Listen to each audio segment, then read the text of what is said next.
So I'd like to ask the spiritual midwives to offer guidance or advice, or bring in any other loving guides to bring advice around taking care of my physical body and diet and food.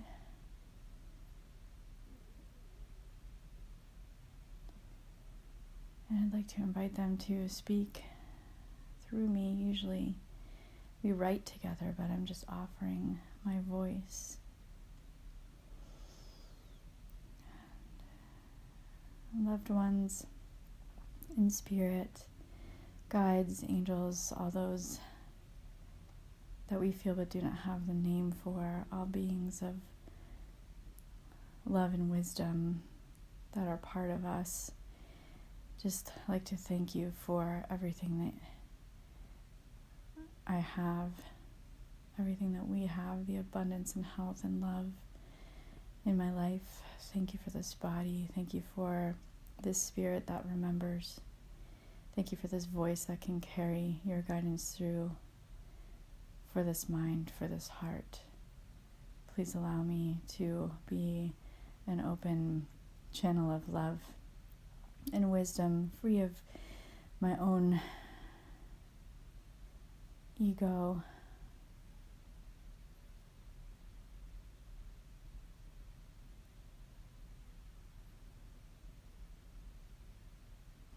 Dear one, breathe deep. And in these breaths is the secret to who you truly are, which is no secret at all. It is as free to you as the air, and can flow as easily if you're only willing to stop directing and controlling.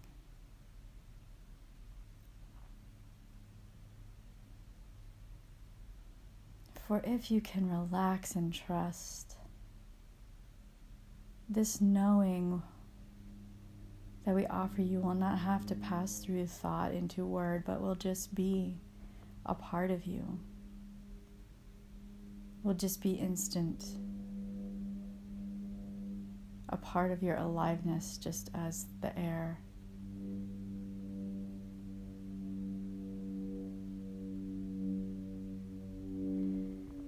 Breathe again and remember this body.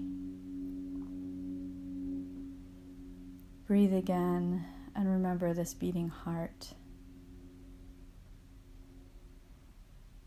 Breathe again and remember the aliveness pulsing through your veins, feeling it in your fingertips and toes, the top of your head, the aliveness and electricity of your thoughts, the solidness of your being and body sitting on the chair.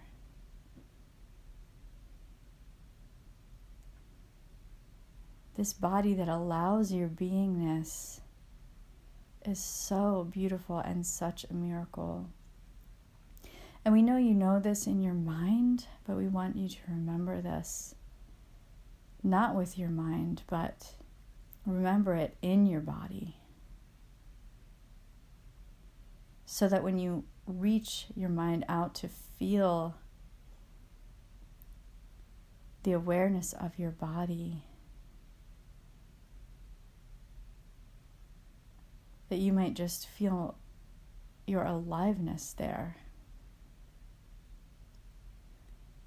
And be moved by the magic of this aliveness as much as you're moved by the magic of your spirit.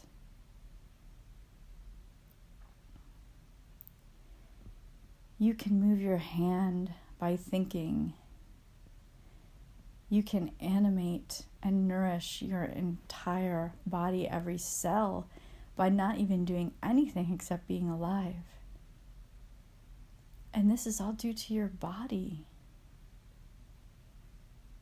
Your kidneys filter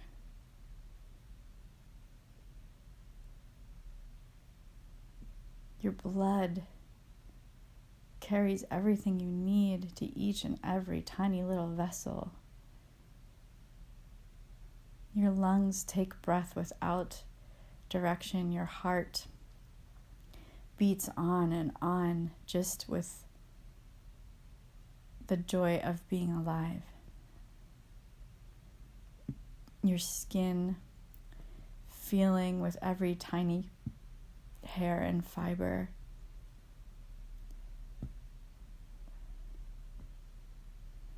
Feeling caresses and breezes and goosebumps that give guidance, that tell you you're in love, that tell you of danger.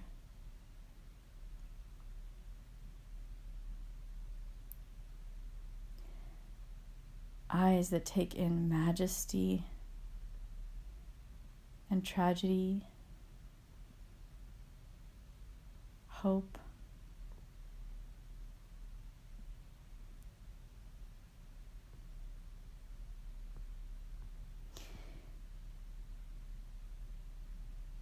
Ears that heighten your understanding of the world in every moment without you even realizing it. Hearing tiny little movements. Hearing glorious music, hearing voices of loved ones. Maybe even hearing your own heartbeat when you slow down. All of this working with very little thanks. All of this working in humility for the love of being, for the love of creating a home for your soul. Your body is a humble servant. And your body really only asks you for things when it is in desperate need, when it has been ignored, when it is sick and it has no choice but to make its needs known through pain or illness or sickness or discomfort.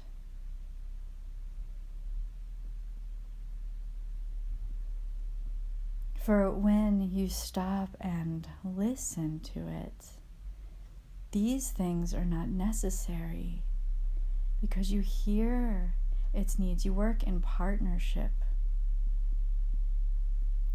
You are equals. You, the personality, you, the soul, and you, the body, the Holy Trinity.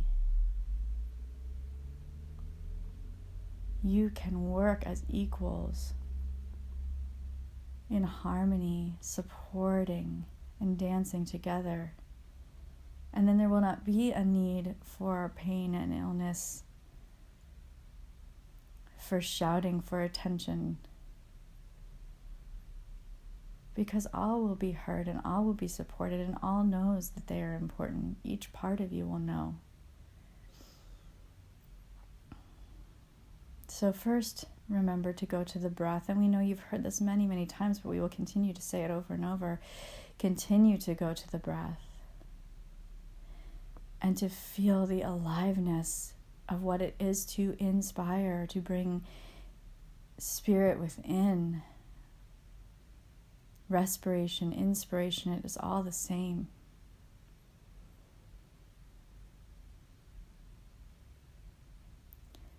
So first, go to the breath and remember and say hello. Next, rather than using the mind to figure out, use the mind to notice and be aware. Use the mind as a feeling organ instead of a thinking organ. For the body feels, but you will not notice the feeling without the mind at least opening the door to the body.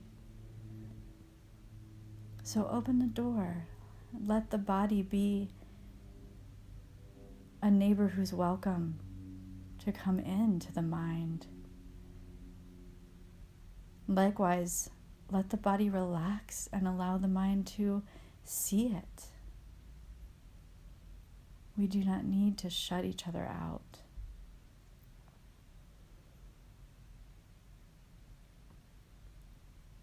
And the personality must release expectation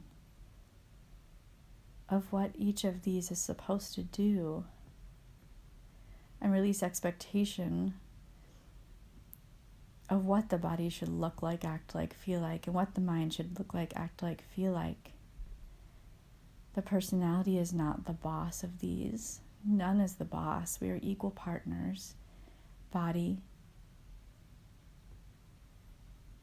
soul, mind, personality.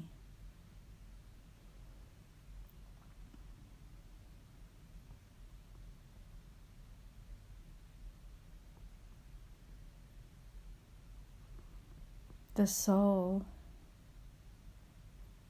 is the eternal part of you that holds the wisdom.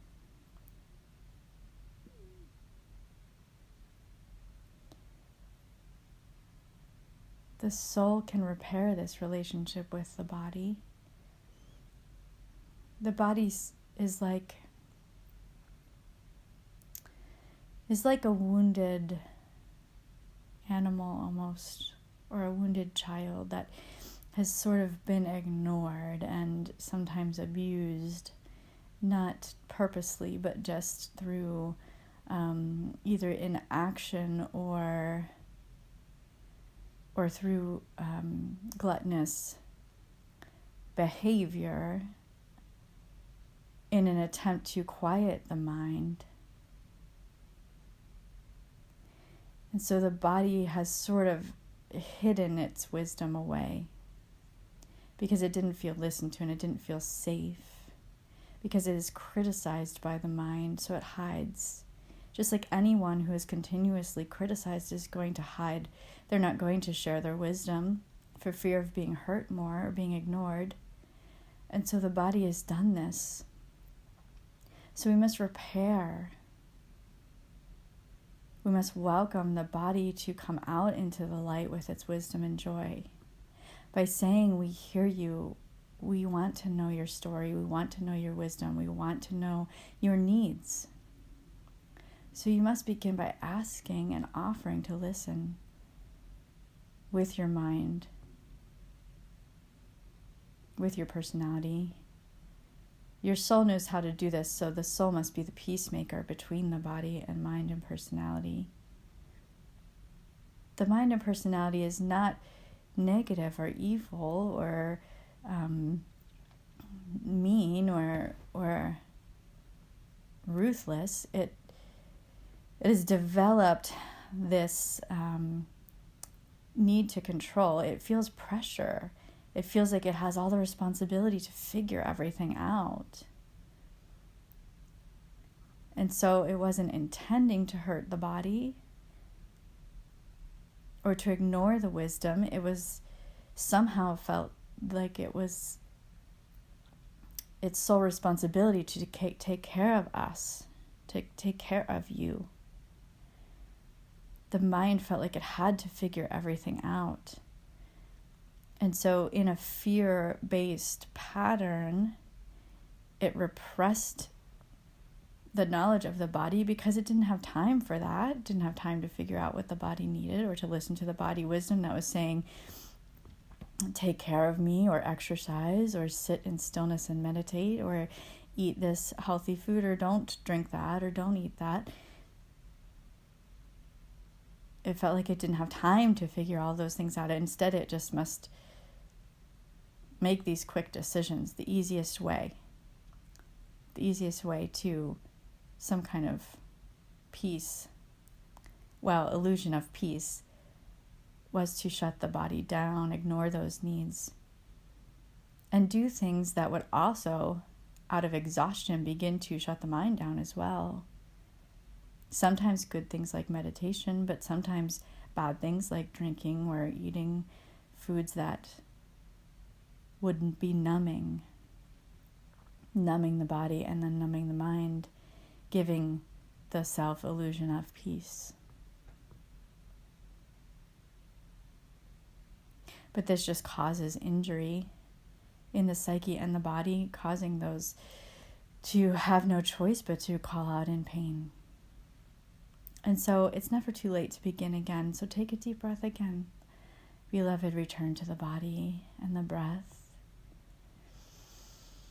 Saying hello and gently asking the mind to open the door, open the window, the connection between the body and mind,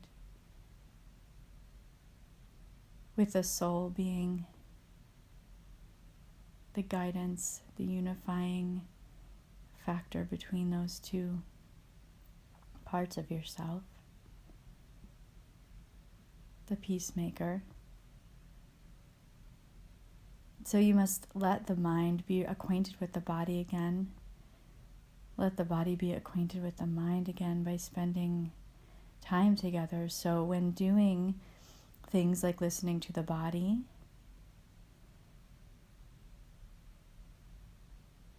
let the mind pay attention. When walking or exercising, let the mind watch the body, how it feels, what it has to say, what sensations are there. If a pain arises, what do you want to say? What does that pain feel like? What does it look like? Does it grow when you notice it? Does it shrink? Don't be afraid of what the body has to say, and please don't shut it out.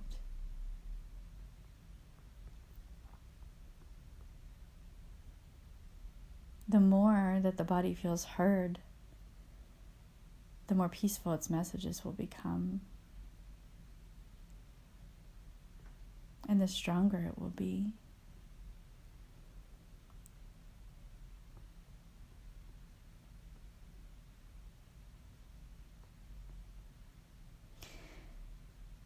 As far as specific foods or things like that, that is something that your body will begin to tell you.